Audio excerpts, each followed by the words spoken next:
Hello guys, আসসালামু আলাইকুম। Welcome to my channel J cooking studio. আজকে আমি আপনাদের সাথে শেয়ার করতে যাচ্ছি কিভাবে লতি দিয়ে শীতল দিয়ে রান্না করা হয়। তাহলে চলুন রান্নাটি দেখে নিই। আমি কিছু লতি কেটে ধুয়ে নিয়েছি। লতিগুলোকে আমি এখন সিদ্ধ করে নিচ্ছি। লতি সিদ্ধ করে নিলে গলায় যে চুলকানোর একটা ব্যাপার থাকে, চুলকানোর ব্যাপারটা থাকে না এবং লতিটা রান্নাও ভালো হয়। সেজন্য আমি এগুলোকে সিদ্ধ করে নিচ্ছি। সিদ্ধ করার সময় আমি হলুদ দিয়ে দিলাম একটু। এবার একটা কড়াইতে তেল দিয়ে দিলাম।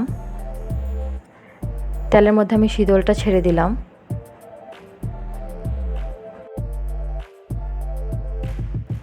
লবণ দিয়ে দিচ্ছি। এবার এই তেলে শীতলটাকে আমি একটু রান্না করে নিচ্ছি।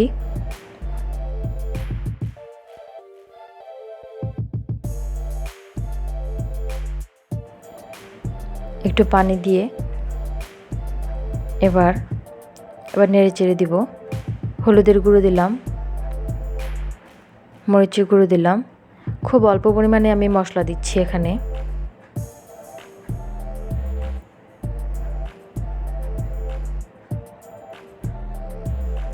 মশলাগুলোকে নেড়ে চেড়ে দিলাম ভালোভাবে। এবার মশলাতে আমি লতি দিয়ে দিলাম। লতির অনুপাতে আমি শীতল দিয়েছি। চুলার আঁচ অল্প রেখে আমি ভেজে ভেজে রান্না করে নেব। যেহেতু আমি এখানে আর কোনো এক্সট্রা পানি অ্যাড করছি না, এই তেলেই আমার লতিটা রান্না হচ্ছে, কষানোতেই রান্না হয়ে যাবে। আর কোনো এক্সট্রা পানি অ্যাড করব না আমি, তাই একটু বেশি সময় ধরেই রান্না করে নিচ্ছি। আমার লতিটা প্রায় রান্না হয়ে গিয়েছে। সিদ্ধ হওয়া পর্যন্ত অপেক্ষা করেছিলাম। এখন আমার লতিটা রান্না হয়ে গেছে।